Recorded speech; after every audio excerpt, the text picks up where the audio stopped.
Bienvenido a la Fundación para el Desarrollo de la Consciencia. Nuestra misión es elevar los niveles de consciencia en el ser humano. Integramos la sabiduría espiritual con el conocimiento científico. Esperamos encuentres este video de utilidad.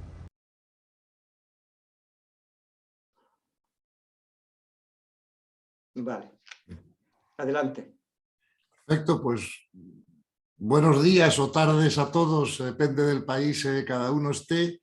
Yo estoy esta vez estoy en Miami y por lo tanto para mí son todavía días, bueno, por la mañana más que por la tarde, ¿no? Pero gracias, es un placer para mí poder ofrecer esta segunda sesión y espero que esta sea ya un poquito más práctica y más divertida y que podamos empezar a usar mejor alguna de estas ideas, ¿no? Hoy, según el orden que habíamos pensado con vosotros, vamos a hablar del ser humano, ¿no? En definitiva, siempre nos han dicho los sabios, ¿no?, que es importante conocernos a nosotros mismos, ¿no? Y en la manera que nos conozcamos mejor, pues podremos gestionarnos mejor para poder tener más paz interior, que como ya dijimos en la primera sesión y repetiremos en las siguientes, es muy importante para el crecimiento espiritual porque además es la puerta de entrada de las facultades superiores de la consciencia, ¿no? Entonces, digamos, lo primero que vamos a decir es que vimos en la sesión anterior que el universo es multidimensional, ¿no?, que tiene muchas dimensiones, que una dimensión era de alguna manera un mundo nuevo donde la energía vibra más rápido y puede contener más información, ¿no? Entonces, fijaros que lo que se está postulando ahora es que, igual que el universo es multidimensional, el ser humano también lo es. Y por lo tanto, tenemos 4 cuerpos, no solo uno, ¿no? Fijaros que si lo pensamos bien, lo reconoceremos rápido, ¿no? Tenemos un cuerpo físico, ¿verdad?, donde nosotros podemos experimentar las sensaciones. Yo cojo con el cuerpo físico este vaso de agua y veo si está frío, caliente, etcétera, ¿no? El cuerpo físico puede captar sensaciones. Luego tenemos un cuerpo emocional, que lo veremos en algunos libros también descrito como cuerpo vital, ¿verdad?, que es un cuerpo ya de otra dimensión, que por eso no lo podemos tocar ni coger, ¿no?, pero es donde experimentamos nuestras emociones, ¿no? Y fijaros que hasta aquí el cuerpo físico y el cuerpo emocional pues lo compartimos con los animales avanzados, ¿no? Por ejemplo, mi perro tiene cuerpo físico, igual que nosotros, y también tiene cuerpo emocional. A partir de ahí, los seres humanos tenemos dos cuerpos más. Tenemos el cuerpo mental, ¿verdad?, que es donde nos es posible el razonamiento abstracto. Ese ya no lo compartimos con los animales, ¿verdad? Y tenemos el cuerpo espiritual, ¿verdad?, que tradicionalmente se ha llamado alma, ¿no? Y bueno, pues yo no tengo ningún inconveniente en seguir llamándolo de esa manera, ¿no? Fijaros que hasta ahí de alguna manera llega la ciencia, ¿no? Sabemos también, pero esto ya es por los ojos contemplativos, porque lo han dicho siempre los místicos, que además tenemos un quinto cuerpo, los seres humanos, ¿no?, que lo llaman la imago Dei, ¿no?, la imagen de Dios o la esencia de Dios que está en el alma, ¿no? Y por lo tanto, cada uno de esos cuerpos pues tiene una vibración diferente, está en distintas dimensiones, por lo tanto, ¿verdad? Y como siempre, los cuerpos más altos, digamos el cuerpo mental o el cuerpo espiritual, son más significativos y el cuerpo físico y el cuerpo emocional son más fundamentales o básicos, ¿no? Y es verdad que el cuerpo mental, siendo más significativo, se ancla en el alma, ¿no? Pero, perdón, el cuerpo espiritual, la mente, por ejemplo, que es más significativa, se ancla en el cuerpo físico, en el cerebro, pero la mente evolutivamente tiene más valor, digamos, que el cuerpo físico o el cerebro, como dije, lo compartimos con otros animales, ¿no? Los perros también tienen cerebro, no tan especializado como el nuestro, no tienen el neocórtex tan desarrollado, pero si les abres el cráneo verás que tienen cerebro, ¿no? Sin embargo, la mente abstracta no la pueden experimentar porque el cerebro no está especializado, ¿no?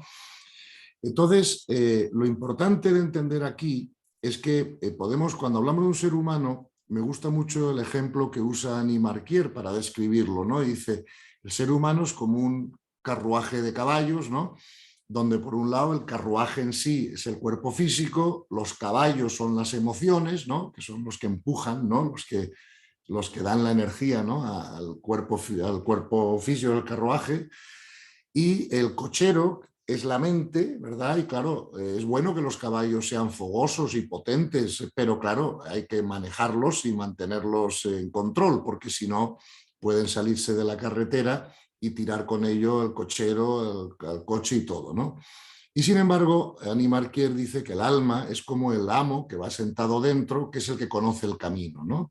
El cochero maneja los caballos, pero el amo que va sentado dentro es el que va dando la dirección, ¿no? Y me parece que es un ejemplo bastante bueno para describir lo que es el ser humano, ¿no? Entonces vamos a fijarnos en lo siguiente. Como todo lo que está hecho en el universo, dijimos en la primera sesión, ¿verdad? Está hecho de energía más información o energía informada, eso mismo pasa con los cuerpos del ser humano, ¿no? Entonces, entender que todos los cuerpos son energía es fácil, ¿no? Aunque sea de más o menos vibración, y por eso solo podemos tocar o ver por los sentidos el cuerpo físico. Pero tenemos que intentar explicar cómo funciona la información en el ser humano, ¿no? Y entonces todos sabemos que tenemos, o sea, que toda la energía tiene que tener su archivo de información, ¿verdad? Entonces, el cuerpo físico, por ejemplo, todos sabemos hace mucho tiempo que tiene su archivo de información, y a ese archivo de información lo llamamos información genética, ¿no? Y la información genética es la que hace pues, que uno sea hombre, otro sea mujer, unos seamos altos o bajos, o tengamos más pelo o menos, o lo que sea, ¿no? Todas las características físicas del ser humano dependen fundamentalmente de ese archivo de información que va ligado al cuerpo humano, ¿no? Y por eso digo, le llamamos archivo genético, y la ciencia ya lo conoce. También hace tiempo que la ciencia conoce que tenemos un segundo archivo de información que lo llamamos archivo de carácter o personalidad, ¿verdad? Y es la información que va ligada al cuerpo emocional y al cuerpo mental. Por ejemplo, los que tengáis más de un hijo, podéis ver que aunque tengan la misma genética, muchas veces sus personalidades son muy distintas, con lo cual es un archivo de información diferente, ¿verdad?, del archivo genético. Pero claro, como tenemos alma o cuerpo espiritual, ese alma o cuerpo espiritual también tiene que tener su archivo de información, ¿verdad? Porque todo lo que existe en el universo es energía más información, y todo está compuesto de eso, ¿no? Claro, los investigadores le llaman a ese archivo de información que va ligado al cuerpo espiritual, por llamarlo de alguna manera y para distinguirlo de los otros dos, lo llaman el archivo de consciencia, ¿ok? Y cuando yo decía en la primera entrevista, que luego vi que había una pregunta que no llegamos a contestar, que esto era una escuela de almas, pues claro, en definitiva, eso significa, ahora lo explicaremos eso más en profundidad y por qué lo decimos, pero eso lo que significa en definitiva es que el alma, ¿verdad?, tiene que ir llenando su archivo de información. Este vaso de agua pues está lleno hasta aquí, ¿verdad? Veremos en la próxima sesión qué son los niveles de consciencia, ¿no? Y según el alma va evolucionando espiritualmente, pues va llenando más su archivo de información de consciencia, ¿no? Y ese es el objetivo de la existencia física en la Tierra, como luego veremos, ¿no? Entonces, lo importante es saber que esos tres archivos no son idénticos, ¿verdad? El archivo genético y el archivo de carácter y personalidad tiene dos características que lo distinguen del archivo de consciencia que va ligado al alma, ¿no? La primera de ellas es que el archivo genético y el archivo de personalidad son corruptibles. Por ejemplo, si yo todas las noches me bebo 5 botellas de whisky, puedo acabar con una cirrosis y me cargo mi archivo genético, ¿no? O, por ejemplo, si durante mucho tiempo yo dejo que aniden en mi cerebro, ¿no?, o en mi pensamiento, pues pensamientos negativos, circulares, etcétera, pues puedo acabar con una depresión y me he estropeado, me he cargado mi archivo de carácter y personalidad, ¿no? Y la segunda característica de esos dos primeros archivos es que se disuelven con la muerte física. Obviamente, cuando morimos, ¿verdad?, pues nuestro cuerpo se descompone y nuestra mente se disuelve, ¿no? Esas son las dos características que distinguen a esos dos archivos del archivo más alto que va ligado al alma, porque el archivo que va ligado al alma no es corruptible, o sea, trae como una garantía de fábrica donde no podemos grabar nada que no sea una comprensión de la verdad. En el archivo de consciencia no grabamos errores, ¿no? Eso se produce en el archivo de carácter y personalidad.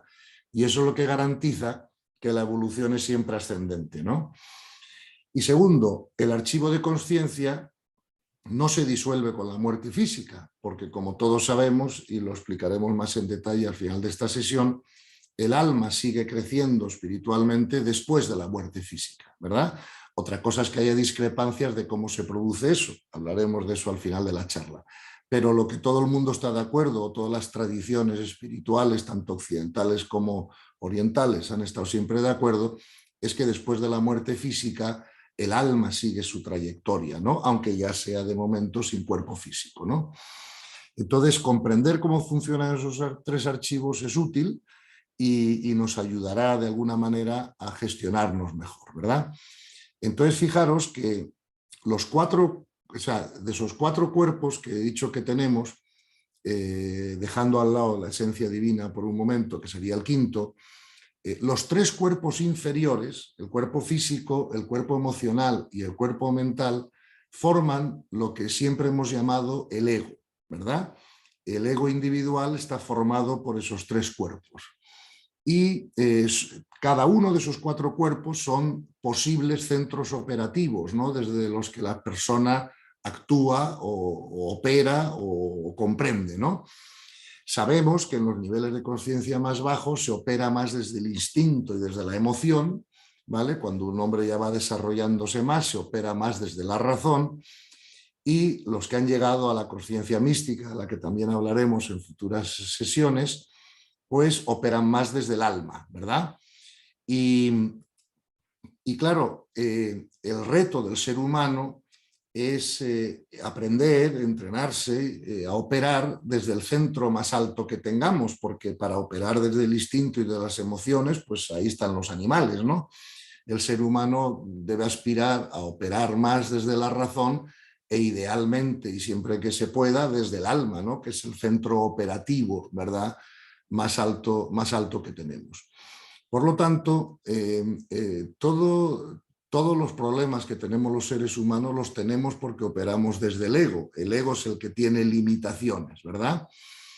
Y como dije antes, el ego es el conjunto de esos tres cuerpos inferiores y tenemos que intentar poco a poco aprender a operar desde el alma para que podamos hacer más eficiente el crecimiento espiritual y vivir con más plenitud, ¿verdad? Por lo tanto, todo proceso de crecimiento espiritual es de alguna manera un proceso de trascendencia del ego, ¿verdad? Y hasta que no tengamos el ego trascendido, no tendremos experiencias de nivel místico, ¿verdad? Porque el ego sirve como de paraguas de alguna manera, ¿no? Por ejemplo, ahora, hoy en día me hace sol, si yo salgo al jardín me va a dar el sol. Y la única manera de que no me dé el sol es que yo me ponga una sombrilla, ¿no? Un paraguas, y entonces bloqueo los rayos del sol, ¿no?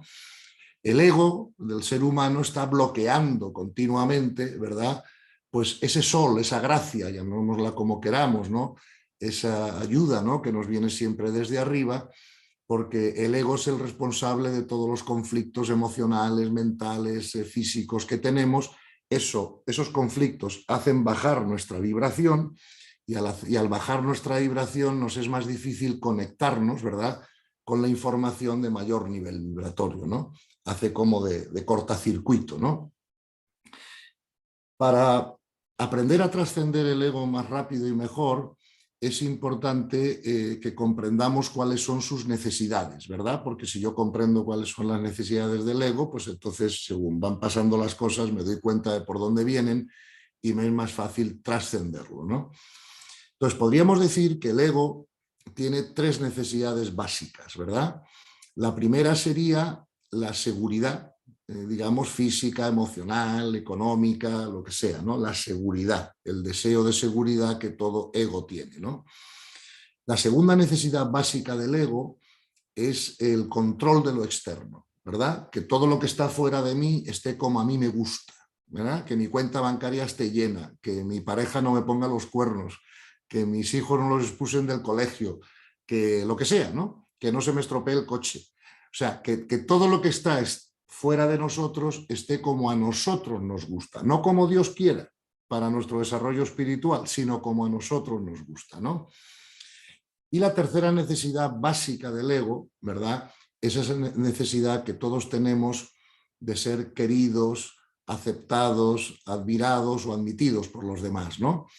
Y esas tres necesidades básicas del ego son las que están todo el día, de alguna manera, causando problemas en nuestra vida, ¿no? Y produciéndonos angustia y estrés, ¿verdad? Y lo que tenemos que ir aprendiendo, porque ya vimos en la primera sesión que tanto en el budismo como en el cristianismo lo que se dice es que para dejar de sufrir hay que cesar el deseo egoico, ¿no? Lo que tenemos que aprender es trascender ese ego para que nosotros ya no nos movamos por las necesidades de nuestro ego, sino por la voluntad de Dios para nuestro desarrollo espiritual, ¿no? Entonces, fijaros que esto es importante comprender que no se trata, como dicen algunos, de eliminar el ego, ¿no? Porque claro, si elimináramos al ego no moriríamos físicamente, porque para eliminar el ego hay que matar al cuerpo físico, ¿no? Mientras tengamos cuerpo físico vamos a tener instinto, emoción, sentimiento, mentalización, etcétera, ¿no? Por lo tanto, no tenemos que pensar en términos de eliminarlo, sino en términos de neutralizarlo o trascenderlo. Es decir, que no sea ya el ego el que rija nuestras vidas. No sé si me explico, ¿no? Pero claro, si no tuviéramos ego, pues no podríamos comunicarnos unos con otros, no podríamos actuar en el mundo de alguna manera, ¿no? Necesitamos ese vehículo, ¿verdad?, para poder actuar en el mundo, aprender a través de nuestra actuación, aprender a través de nuestros errores, y por eso el ego es un maravilloso instrumento, ¿verdad?, que Dios nos ha dado para poder crecer espiritualmente cuando estamos encarnados, ¿no?, de la manera más eficiente y más rápida. Por lo tanto, no hay que odiarlo, no hay que considerarlo nada negativo, y desde luego no hay que luchar tanto contra él, porque ahí nos dejamos mucha energía y muchos jirones, ¿no?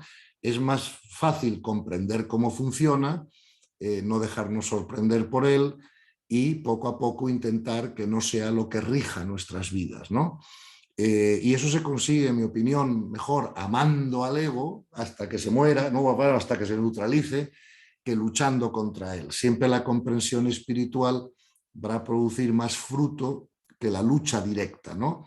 Y nos va a consumir menos energía en el proceso, ¿no?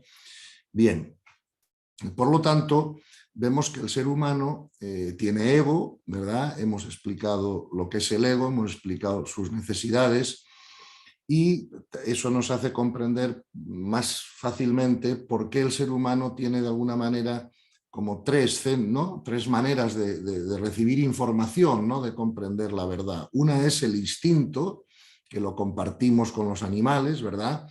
El instinto no razona, ¿verdad? El instinto está hecho para proteger, transmitir o terminar la vida, ¿no? Y por lo tanto aparece en nosotros de una manera automática, ¿no? O sea, no tiene proceso secuencial. Tú cuando ves un plato de comida delante, te gusta o no te gusta, pero no razonas de por qué te gusta o te deja de gustar, simplemente, pum, recibes el agrado o el desagrado, ¿no? Insisto, el instinto lo compartimos con los animales, tiene su importancia, evidentemente, en nuestras vidas, pero no es lo que debe regirlas, ¿verdad? Porque en el instinto están todos los miedos contra, por ejemplo, la supervivencia y muchas otras cosas, ¿no? Luego, después del instinto, el ser humano tiene la capacidad de razonar, ¿ok? Esa ya no la compartimos con los animales y es más elevada evolutivamente, obviamente, que el instinto. Pero por encima de la razón tenemos la capacidad de intuición o la capacidad intuitiva, ¿no? Y podríamos definir la intuición de dos o tres maneras. Una es la aprehensión, ¿verdad?, directa de la información sin pasar por el proceso secuencial de la razón, ¿ok?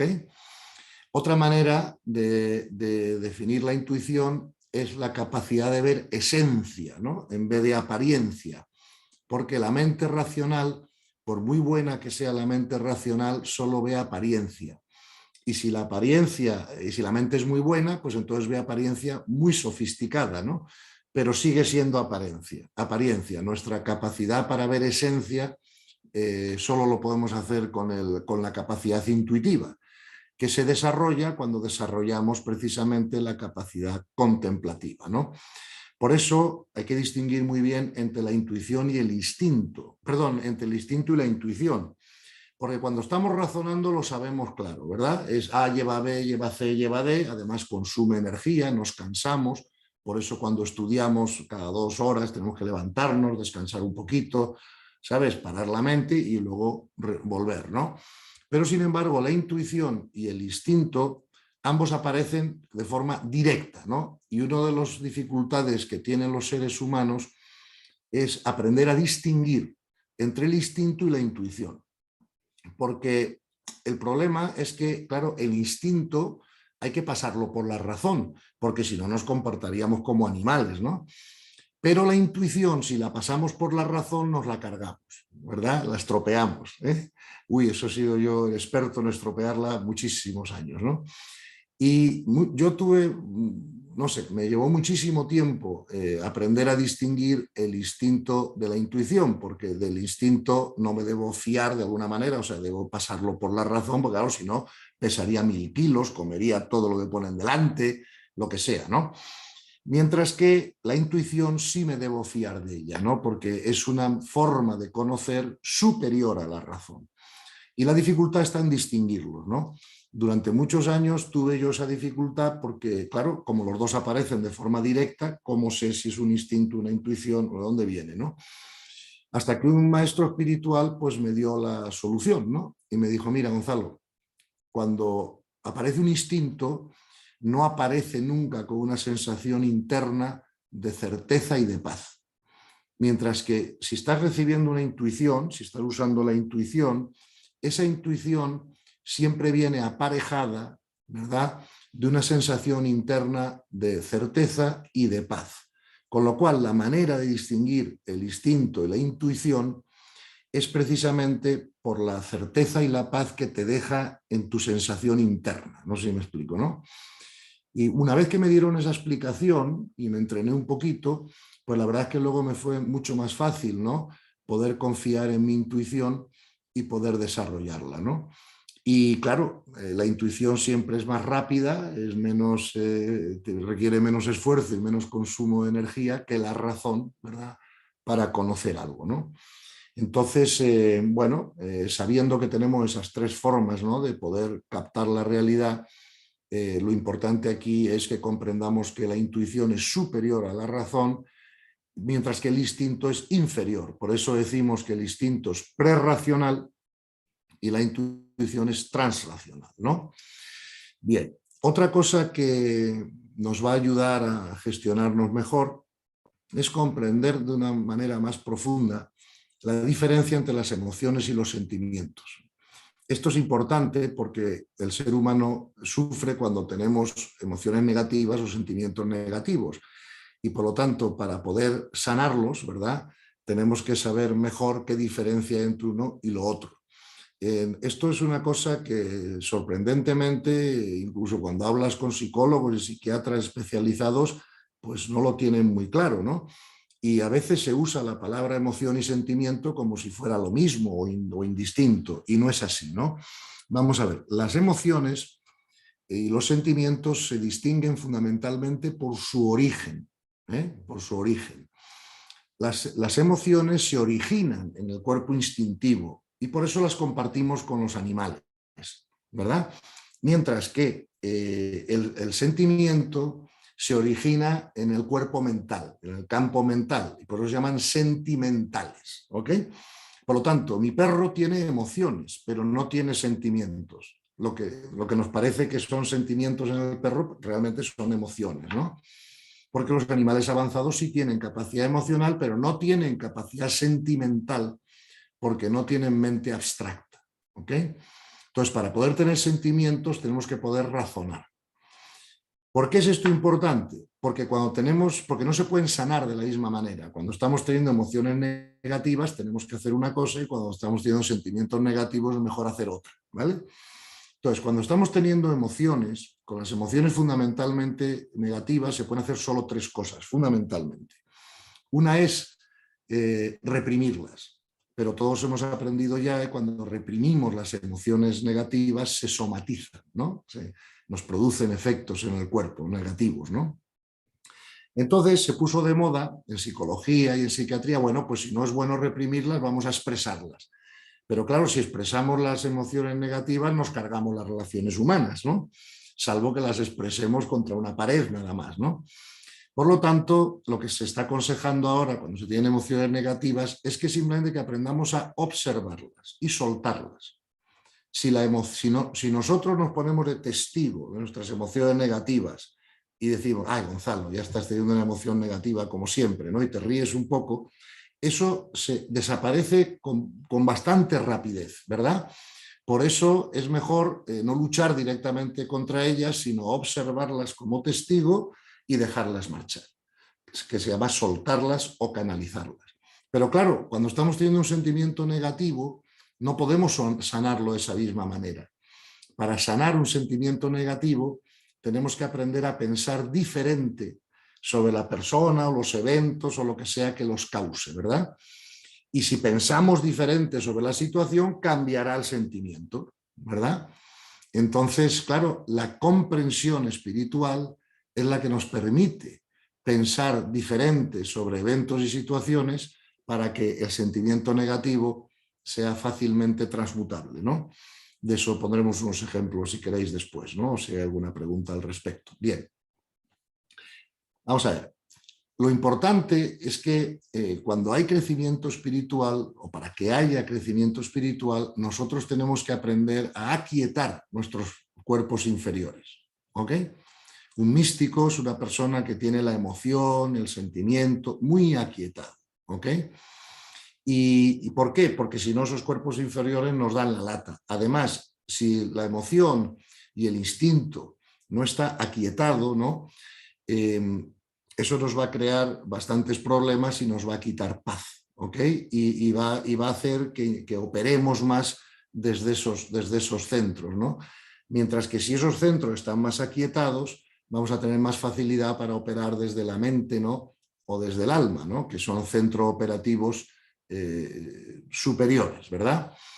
Además, si el cuerpo instintivo o el cuerpo emocional no está aquietado, todos sabemos que experimentamos emociones que son polares, tienen polaridad, a veces son negativas, a veces son positivas, dependiendo de las circunstancias externas, no de nosotros, ¿no?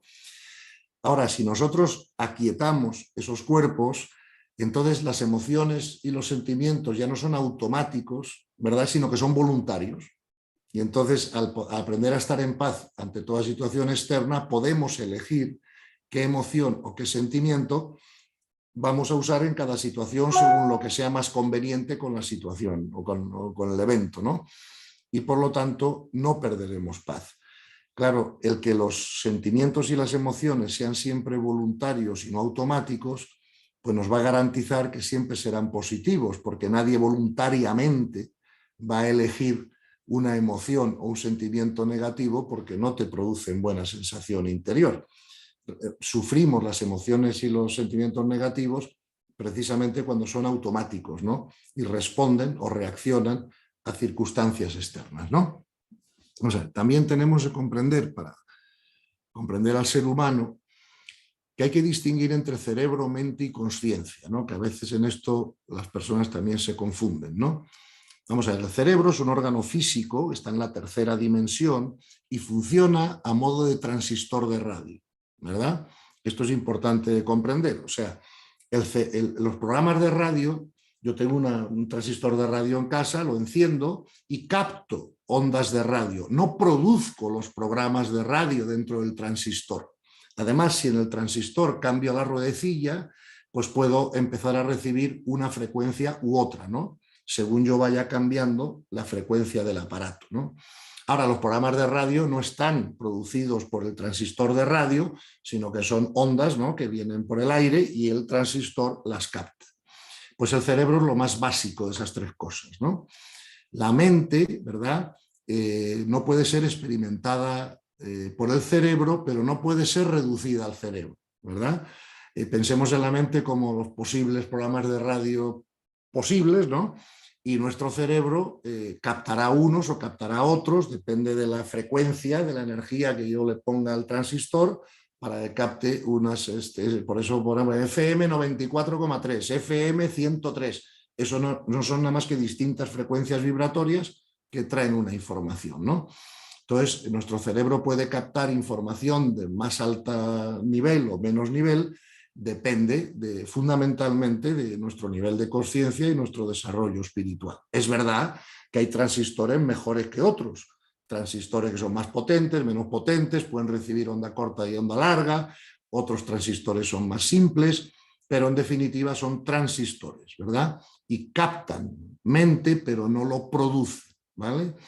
Lo que hay que tener claro también es que la conciencia es superior a la mente, o sea, la conciencia no es un subproducto de la mente o del pensamiento, sino que es un olón de mayor profundidad. Es decir, tanto el cerebro como las emociones, como los sentimientos y como la mente son posibilidades dentro del campo de la conciencia, ¿no? Y por lo tanto, esa distinción jerárquica hay que tenerla clara, ¿verdad? La mente es una de las profundidades posibles de la conciencia, las emociones una profundidad posible de la conciencia, el instinto es una profundidad posible de la conciencia, pero la conciencia engloba a todas ellas y las incluye a todas, ¿no? Y las trasciende a todas. Okay. Entonces, es importante también saber que el cerebro ser humano tiene tres capas, ¿verdad? Y que la primera capa es el cerebro reptiliano, ¿verdad? Que es la que compartimos con los cocodrilos y la que nos permite la huida, la defensa, lo que sea. Hay que comprender que el funcionamiento de esa capa es mucho más rápido que las otras dos y que por lo tanto, claro, cuando nos persigue un león, por ejemplo, no nos vamos a parar a pensar en filosofía. Salimos corriendo, nos subimos a un árbol o lo que podamos, ¿no? La segunda capa del cerebro, que se llama el mesencéfalo, es donde se ancla el cuerpo emocional o el cuerpo vital, y la tercera capa, el neocórtex, es donde podemos pensar abstractamente, jugar al ajedrez, en fin, cosas que los animales no pueden hacer, ¿no? Entonces, claro, como veremos en los niveles de conciencia, en los niveles de conciencia más bajos, usan más las dos partes del cerebro que compartimos más con los animales, ¿no? El cerebro reptiliano y el cerebro el mesencéfalo, ¿no? Y los niveles de conciencia más altos usan más el neocórtex, ¿verdad? Y la mente superior que esas otras mentes, digamos, más inferiores, por así decirlo, ¿no? Y por eso son capaces de no reaccionar automáticamente ante los estímulos externos, sino que de alguna manera tienen ellos la capacidad de elección de cómo reaccionar. Mientras que cuando estamos usando esas capas del cerebro más primitivas, no hay elección de cómo reaccionar. O sea, sentimos la amenaza de un león y salimos corriendo, no sé si me explico, ¿no? Antes de pensar en nada más, ¿no? Y eso hay que comprenderlo, por eso hay que desarrollar el neocórtex, porque el cerebro reptiliano es mucho más rápido y si el neocórtex no está bien desarrollado, no podemos contrarrestarlo, ¿no? Por eso hay que comprender la dificultad que tienen algunas personas pues de actuar, digamos, racionalmente, ¿no? Porque se apodera de ellos la emoción y el instinto y bloquea, ¿no? La capacidad de razonar, ¿no? Y eso, pues, bueno, hay que conocerlo y hay que saberlo, ¿no? Otra cosa importante, cuando hablamos entonces del ser humano, es que tenemos que distinguir nuestra capacidad de amar de nuestra capacidad de tener cariño egoico, ¿no? Esto es muy importante para nuestra paz y lo explico de esta manera. Cuando yo era un hombre joven, yo escuchaba el Evangelio y me decían, ama al enemigo, ama al prójimo como a ti mismo. Y yo pensaba, pero yo no puedo amar al enemigo como amo a mis hijos, eso es imposible. Entonces me rendía, ¿no? No intentaba conseguirlo, ¿no? Claro, yo nunca comprendí que hay una diferencia muy importante entre el amor y el cariño y el Evangelio no me estaba invitando a tener cariño por el enemigo, ¿no? Lo que me estaba invitando era a tener amor por el enemigo, ¿Okay? ¿Cuál es la diferencia entre el cariño y el amor? Esto es muy importante para nuestra paz comprenderlo, ¿no? Vamos a ver, el cariño es un sentimiento, ¿vale? Y por lo tanto, como todo sentimiento, es variable, ¿verdad? Segundo, el cariño necesita un objeto sobre el que proyectarse, no es abstracto, ¿no? Por eso digo siempre quiero mucho a mis hijos, mi equipo de fútbol, ¿no? Mi país, mi lo que sea, ¿no? Pero siempre la palabra mi delante, ¿no? Y sobre todo, otra cosa importante del cariño es que el cariño depende del comportamiento del otro, no es nunca incondicional, ¿no? Por ejemplo, yo quiero mucho a mi pareja hasta que me sea infiel con 5, y entonces a lo mejor la quiero un poco menos, no sé si me explico, ¿no? Entonces, el cariño es un sentimiento. El amor no es un sentimiento, o sea, nosotros nunca vamos a poder experimentar el amor universal como un sentimiento, no os frustréis por eso, ¿no? Es una comprensión espiritual, ¿no?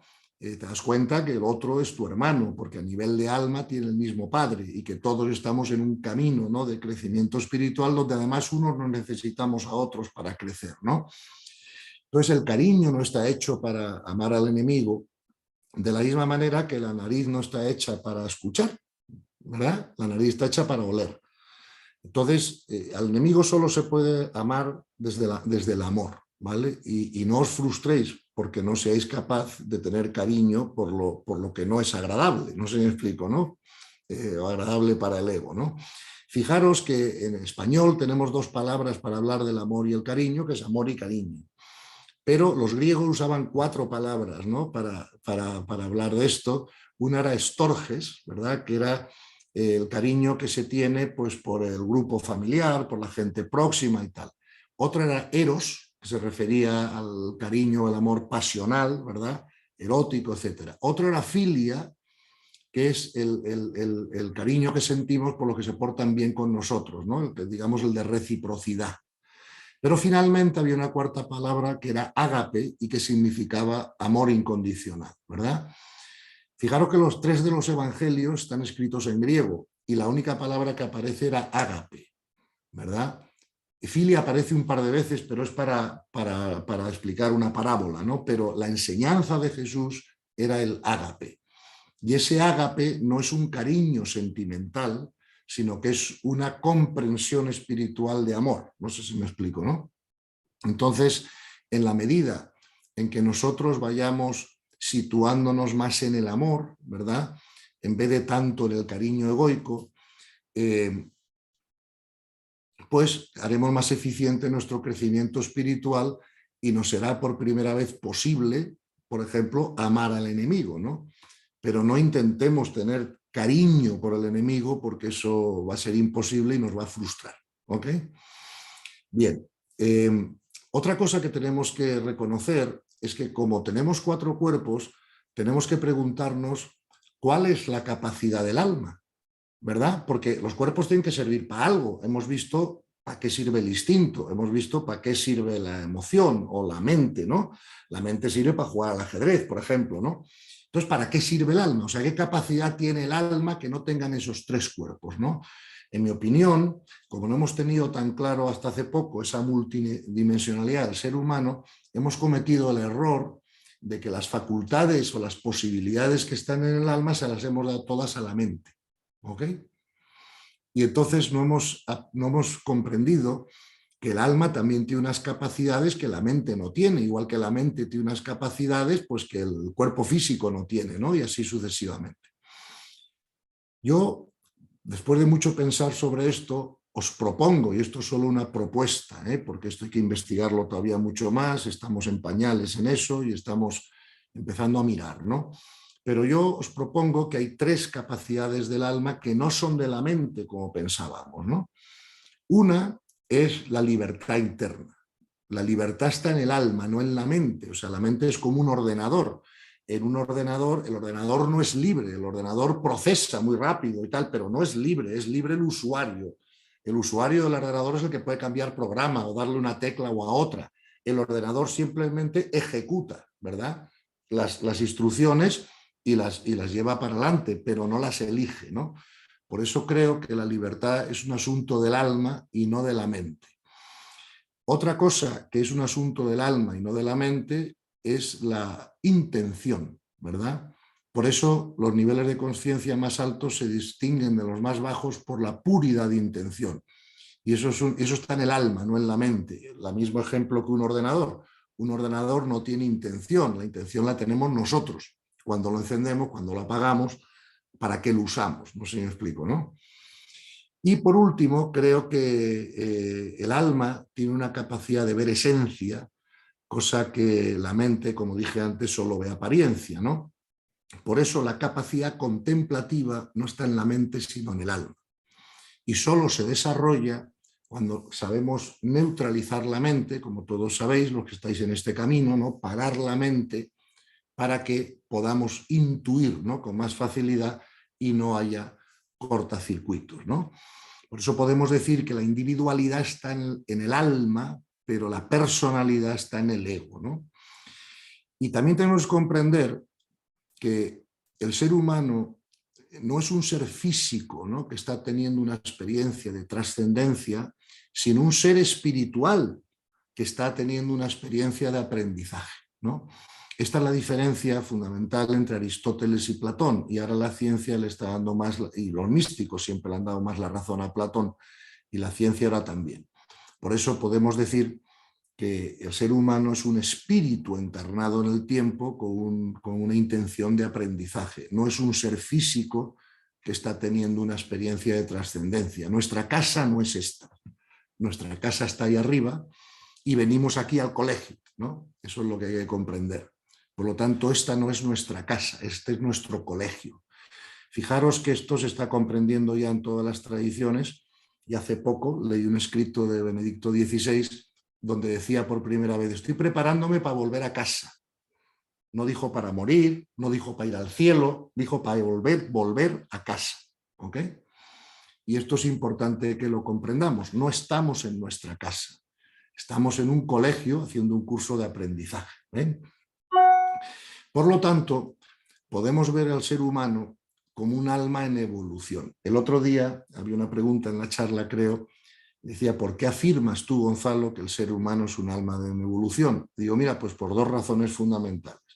Porque lo han dicho siempre los místicos, y dos, porque ahora la ciencia lo hace comprender bastante fácil, ¿no? Porque el cuerpo espiritual es el más significativo, es el que nos va a durar eternamente, y no tiene mucho sentido que nos identifiquemos con lo que nosotros hay solo de provisional, ¿no? Aunque nos engañen los sentidos en darle a eso realidad, y al alma no, porque no la vemos o la tocamos, pero eso no quiere decir que no exista, ¿no? Entonces, ¿por qué digo que los místicos han dicho siempre eso? Mira, si me permitís, os voy a citar una cita que tengo en mi libro de Espiritualizarse, de San Basilio de Cesarea, que es un padre de la Iglesia, ¿no? Como sabéis, hay creo que 15 padres de la Iglesia, ¿no? Nombrados padres de la Iglesia: San Alfonso Ligorio, San Basilio, San Agustín, Santo Tomás y alguno más, ¿no? Bueno, pues San Basilio dice textualmente, perdonad que lo voy a leer, como siempre, para no equivocarme, ¿no? Dice: descubrirás finalmente que el mundo es realmente la escuela donde las almas racionales se educan. ¿Okay? Cita de San Basilio, concretamente la podéis encontrar en el Hexaemerón, homilía 1.6. ¿Okay? Esto es la tradición cristiana. En la tradición oriental se afirma lo mismo, ¿no? Por lo tanto, si comprendemos que esto es una escuela de almas, pues claro, nuestra perspectiva cambia, ¿no? Y a veces, entonces, lo que nos apetece es que, bueno, que nos manden cosas más difíciles, pues para acabar el curso más rápido. Yo recuerdo que cuando tenía 15 años me aburría del colegio. Mi colegio era un colegio solo de chicos. Yo quería ir a la universidad porque había chicas y chicos y era más libre todo y tal. Y adelanté un curso en verano. Mis amigos se fueron a la playa, ¿no? Pero yo adelanté un curso porque quería acabar cuanto antes y ya irme a lo mejor, ¿no? Pues con esto del alma nos pasa lo mismo. Cuando veamos cosas que no son agradables para nuestro ego y nos quiten un poquito la paz, esto nos demuestra que las necesitamos para crecer, porque si no, no nos quitarían la paz. Y por lo tanto, en vez de rechazarlas, las podemos agradecer. Y entonces hacemos nuestro crecimiento mucho más rápido, ¿no? Fijaros que el otro día Pablo hizo una introducción, como siempre, extraordinaria, ¿no? a estas sesiones, ¿no? Y dijo: hombre, he hablado mucho de estos temas ya con Gonzalo y para mí eso evidentemente ha sido un privilegio, ¿no? poder hablar con Pablo en profundidad de estas cosas. Y me dice, estamos de acuerdo en casi todo, pero no en todo. Y digo, sí. Pues mira, en esto que os voy a decir ahora, creo que es uno de los puntos donde a lo mejor no estamos tan de acuerdo. Fijaros que me pasó lo mismo con Rafael Domingo, ¿no? Rafael Domingo Oslé es el coautor de este libro Espiritualizarse. Él es un académico, ¿no?, de primerísimo nivel, ha sido contratado por la Universidad de Emory, Estados Unidos. Él es un experto en el mundo del derecho y en el mundo de la teología, y ahora mismo pues, es el profesor de la Universidad de Emory en el departamento de Derecho y Religión, ¿no? Él es un hombre profundamente católico, un gran conocedor de la teología católica y católico practicante, ¿no? Y esta menor importancia que yo le doy al cuerpo, sé que le ha chocado a Rafa y le ha chocado a Pablo, ¿no? Bien, porque es verdad que la doctrina católica en la actualidad le da más importancia al cuerpo de lo que yo le doy, ¿no? Estamos todos de acuerdo, y lo decimos lo digo en el prólogo, y también Pablo está de acuerdo conmigo, que el alma es más importante que el cuerpo. Lo que pasa es que yo al cuerpo le doy mucha menos importancia que le da Pablo o que le da Rafa Domingo, ¿no? Y no pasa nada. Bueno, simplemente es una opinión que tampoco es tan distinta, porque ambos estamos de acuerdo, todos estamos de acuerdo que el alma después de la muerte física sigue su crecimiento espiritual o su purificación, o como la queramos llamar, ¿no? Lo que pasa es que yo he visto que si le damos menos importancia al cuerpo, vamos a tener más paz interior, porque todos los avatares, ¿verdad?, que le pasa al ser humano, les pasa en el cuerpo, no en el alma. O sea, el alma no va a tener un cáncer, el alma no va a morir en un accidente de tráfico, no sé si me explico, ¿no?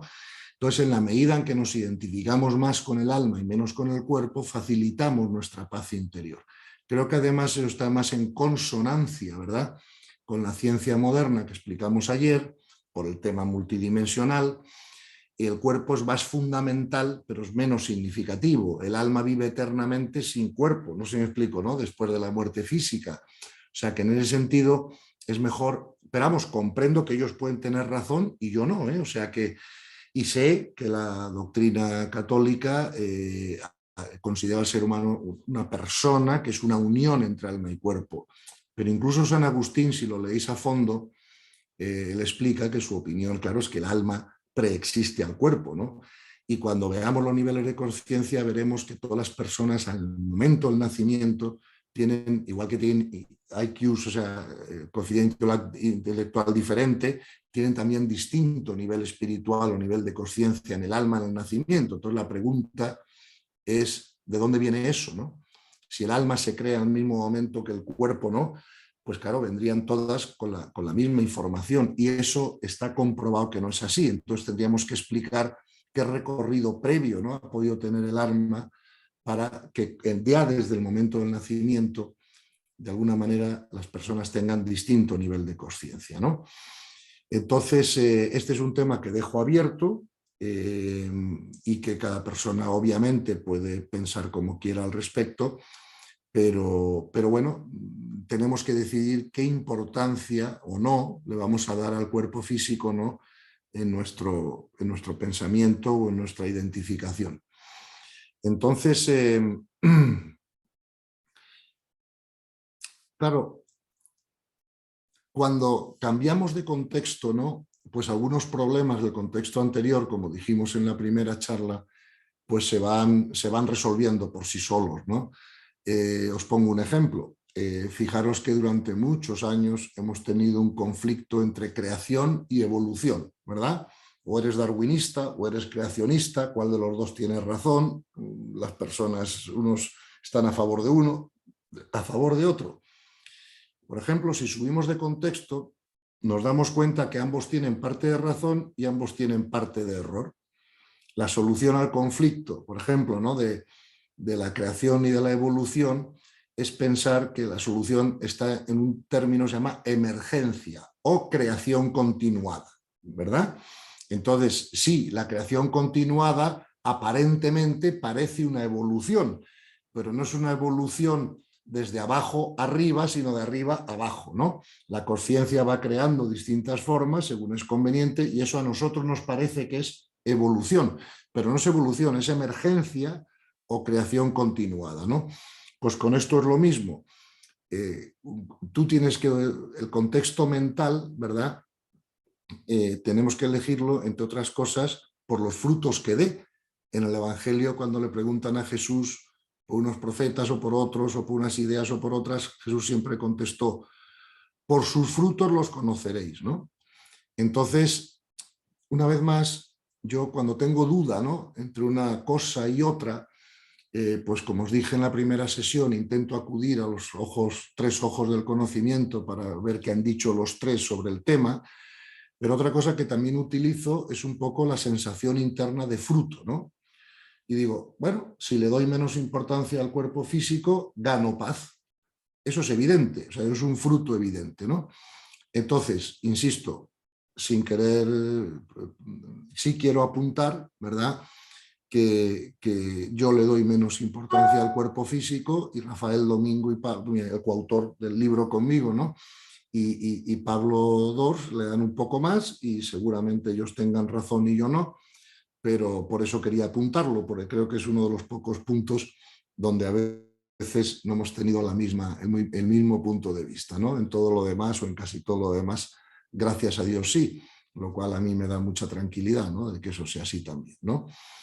Entonces, fijaros además que todos los místicos han tenido cierta prisa en abandonar el cuerpo, ¿no? Por ejemplo, San Pablo, ¿quién me librará de este cuerpo de muerte? Por ejemplo, Santa Teresa de Ávila, muero porque no muero, ¿verdad? Una vez que ya ves, ¿no?, y comprendes la otra realidad espiritual, dices, ¿qué hago metido en un traje de buzo, ¿no? Yo recuerdo que hace muchos años mis hijos quisieron aprender a bucear aquí en Miami y vino un señor con unas bombonas y con un traje de buzo, ¿no? Entonces yo puse el traje de buzo para meterme en el agua, pero en cuanto salí del agua me quise quitar ese traje de buzo en cuanto pude, ¿no? Porque claro, me limitaba la percepción, no veía por los lados, en fin, ¿no? Era mucho mejor estar al aire libre sin el traje de buzo, ¿no? Y yo creo que en el alma pues le pasa un poco lo mismo, ¿no? O sea, cuando se desprende del cuerpo físico, pues aumenta sus capacidades perceptivas, ¿no? Que el cuerpo físico las limita de alguna manera, ¿no?, para que podamos tener las experiencias que estamos teniendo. Entonces, este es un apunte que simplemente quería, ¿verdad?, dejar ahí para que cada uno pues pueda resolver este tema como le parezca mejor, ¿no? Pero en todo caso, tanto si creemos que el cuerpo físico tiene poca importancia o ninguna, como en mi caso, ¿no?, o que tiene más importancia, como puede ser el caso de Pablo y de Rafael Domingo, lo que sí tenemos que comprender es que en todo caso el alma es más importante, ¿no? Con lo cual le demos la importancia que le demos al cuerpo, por favor, situémonos en el alma, ¿no? Y termino con esto, ¿no?, para que pueda haber preguntas, pero fijaros que eso queda claro en el Evangelio, la primacía del alma sobre el cuerpo en tantas enseñanzas de Jesús, ¿no? Por ejemplo, si te escandaliza tu mano, arráncatela, más vale perder la mano que estropear el alma, ¿no? O por ejemplo, no os preocupéis, San Mateo, no os preocupéis de los que maten el cuerpo, no pueden matar el alma, ¿no? O otra, ¿no? Y vendrán guerras y tribulaciones, pero no os preocupéis porque son necesarias, ¿verdad? ¿Necesarias para qué? Para el desarrollo del alma, aunque muera el cuerpo, ¿no? El hecho de que Dios disponga de alguna manera, ¿no?, de los cuerpos con tanta facilidad y mueren en terremotos, en accidentes de tráfico, con enfermedades, con guerras, etcétera, pues me indica a mí que lo que busca, digamos, Dios, ¿no?, es el crecimiento del alma, ¿no?, y que si para eso tiene que sacrificar un cuerpo, pues no hay mucho problema en ello, ¿no? Entonces, esto nos resuelve, por último, quizá esta famosa pregunta de la teología que tan difícil era de resolver, ¿no? ¿Por qué le pasan cosas malas a gente buena, ¿no? Me acuerdo que una niña de 10 años le preguntó eso al Papa en un vídeo y el Papa le contestó, bueno, hija, esto es una cosa que la teología sigue trabajando y tal, ¿no? Claro, vistas las cosas desde la multidimensionalidad, como nosotros hemos explicado hoy, pues claro, nos damos cuenta que esa pregunta no tiene respuesta fácil porque la pregunta está mal formulada, ¿no? Es que no le pasa nunca nada malo a gente buena, ¿no? Sí por gente entendemos almas, ¿verdad? ¿Me explico? Le pasan a los cuerpos, pero a las almas no. Y por lo tanto, para un alma tener un cáncer no necesariamente es nada malo. Tengo muchos amigos míos que después de tener una enfermedad importante, pues han tenido una transformación espiritual, ¿no? Con lo cual, pues se puede convertir en bueno y no en malo. Depende del punto de vista que estemos usando. Lo que nos pasa es malo para el cuerpo, pero es también malo para el alma. Esa es la pregunta que tenemos que hacernos, ¿no? Y muchas veces descubriremos de que no es así, ¿verdad? Y por lo tanto, tenemos que tener claro que le demos más o menos importancia al cuerpo, el alma es prioritaria y que tenemos que aprender a operar desde ese centro operativo y comprender que todo lo que nos sucede va dirigido a la evolución de nuestra alma, aunque ponga en peligro al cuerpo, ¿vale?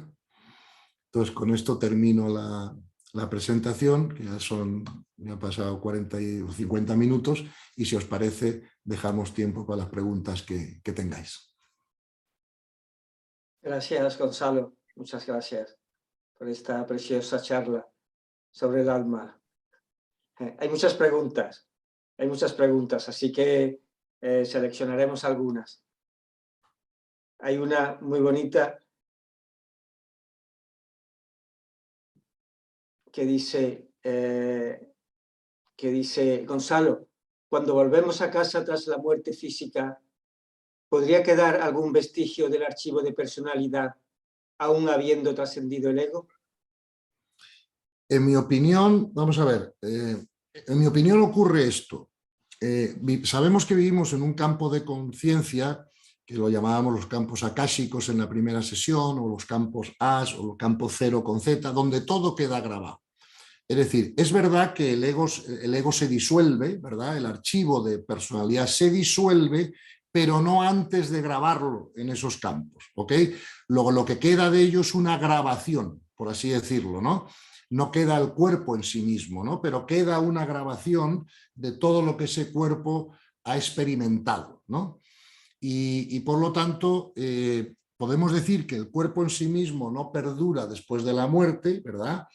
El alma ya no necesita mente, ¿verdad? O instinto para seguir percibiendo, creciendo y purificándose, pero sí se graban en esos registros akáshicos o en ese campo de conciencia todas las experiencias o todos los eventos o todo lo que sea que esa personalidad ha experimentado mientras ha estado activa, ¿ok? Aunque esa personalidad ya no acompaña el alma después, pero sí quedan grabadas sus experiencias. Eso es como contestaría la pregunta. Hay mucho interés por el alma entre los asistentes, entre los participantes. Preguntan si el alma es individual. Sí. También preguntan si puedes aclarar la diferencia entre alma y espíritu, por ejemplo. Voy a intentarlo, porque vamos a ver. Es que esto a veces es una cuestión de semántica más que otra cosa, ¿no? Bueno, ¿qué queremos decir cuando pronunciamos la palabra, ¿no? Vamos a ver, yo creo que el alma es espíritu individualizado, ¿vale? O sea, creo que los hijos de Dios son las almas, no los cuerpos. Y creo que lo que está hecho a imagen y semejanza de Dios es el alma y no el cuerpo, puesto que Dios no tiene cuerpo físico, ¿no? Otra cosa distinta es que Jesús se haya encarnado, pero Dios no tiene cuerpo físico, ¿no? Entonces, creo que el espíritu es un espíritu, es el mundo espiritual, es el espíritu que es unificado como la consciencia, ¿no?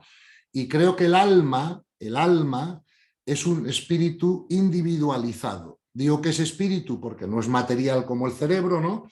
Y es individualizado porque cada alma tiene sus experiencias y es hijo de Dios, ¿no? Y lo que el alma va aprendiendo a hacer con el tiempo y el crecimiento espiritual es ir uniéndose con Dios, ¿no?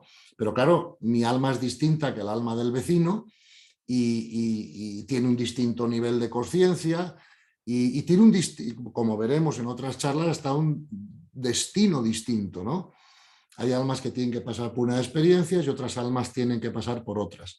Por eso yo decía que la individualidad está en el alma, ¿verdad? Y por lo tanto es individual el alma. Para mí, en mi concepción semántica de las cosas, el espíritu es unificado, como es unificada la consciencia, ¿verdad? Otra cosa es que cada uno de nosotros participemos de más o mayor o menor profundidad de la consciencia, pero la consciencia es un campo unificado. Fíjate que yo, desde el punto de vista de la física, yo podría definir el alma como un paquete de energía con información individualizado. Pero el alma tiene que tener un continente, porque si no, no sería individualizado, ¿no? Igual que el cuerpo tiene un continente de alguna manera, ¿no?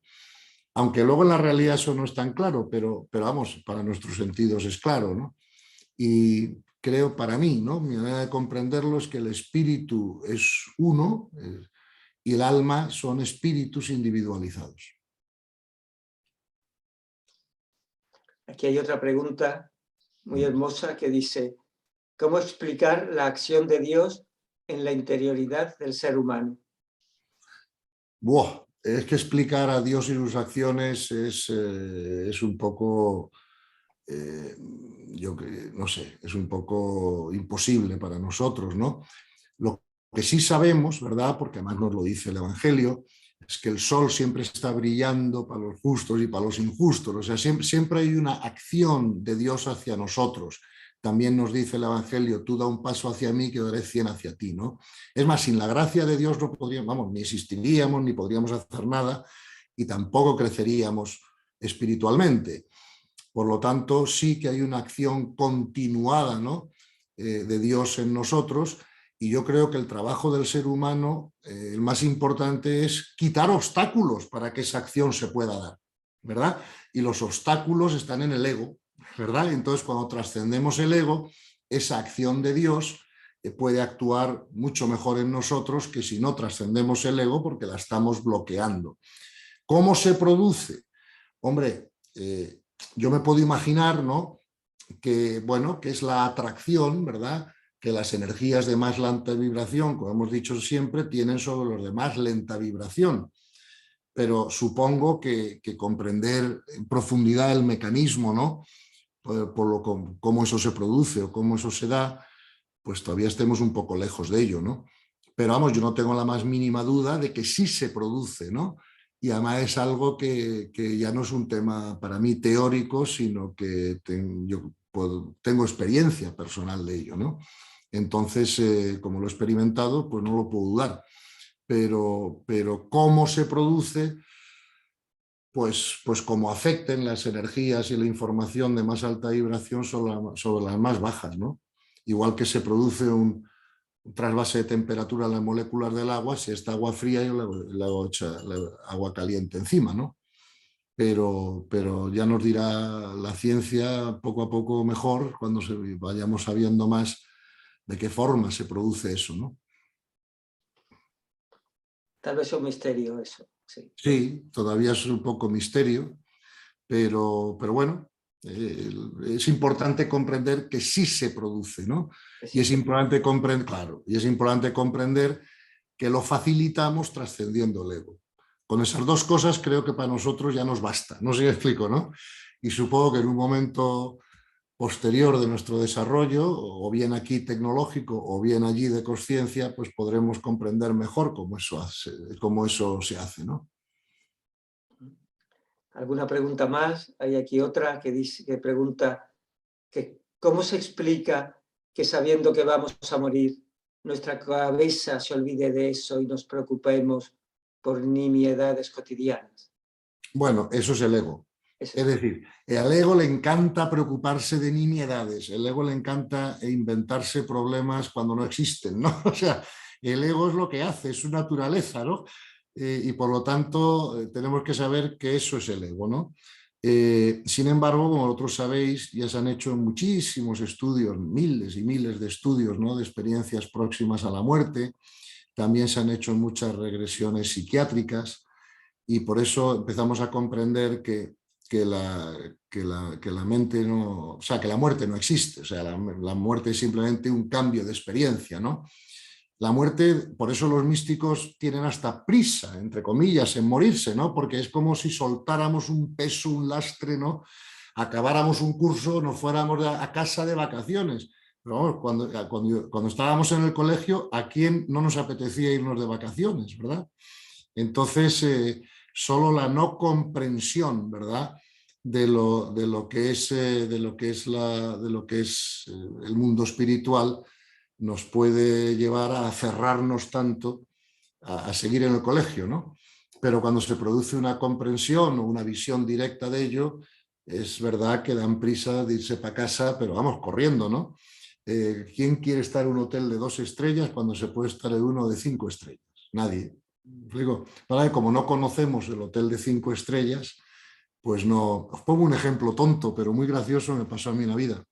Mira, una vez yo le debía un favor a un amigo mío, y muy buen amigo mío, y le quise invitar a un viaje por el Caribe, ¿no? Una semana en el Caribe para, bueno, pues para agradecerle, ¿no?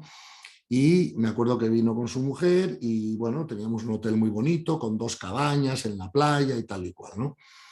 Y, bueno, nos instalamos en las 2 cabañas, estábamos encantados, nos parecía maravilloso.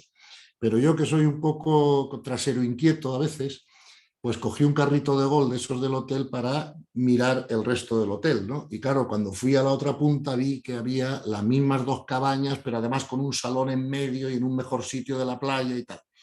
Pues sin pedirles permiso a mis amigos, porque pensé que no iba a haber problema, fui a hablar al director del hotel a ver si nos dejaban cambiar de habitación, ¿no? Para irnos al otro lado, ¿no? Bueno, después de mucha discusión, tal, porque un día no se podía, tal, conseguí que fuera así. Y mi sorpresa fue que cuando llegué al matrimonio de este amigo mío, decirles que nos cambiábamos, dijeron, ni hablar, esto es maravilloso.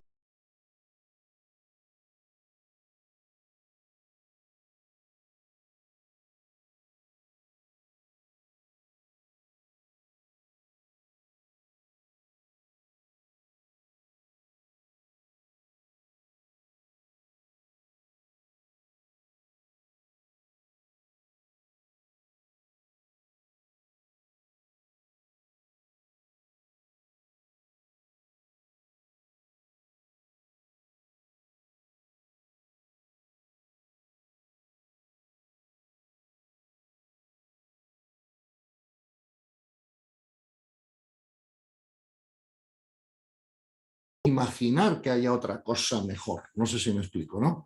Entonces, el mundo espiritual es muy real y además probablemente en las dimensiones de más alta vibración es que no hay que hacer ningún esfuerzo. Por ejemplo, piensas en algo y ya está ahí, ¿no? No tienes ni que ir, ¿sabes? Entonces, por eso creo que tenemos que comprender que el mundo espiritual es más rico, más real, menos farragoso, ¿no?, que que es el más denso, y por lo tanto volver a casa de vacaciones después de un buen curso no es algo que nos deba preocupar.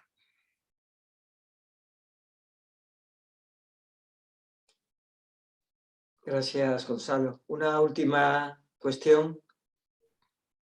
Dice, la capacidad del alma de ver esencia es la capacidad contemplativa. Sí. Entonces, ¿cómo defines la intuición? ¿Es lo mismo? Vamos, sí, la intuición es lo mismo. Como os dije antes, la intuición es la aprehensión con H directa de la información.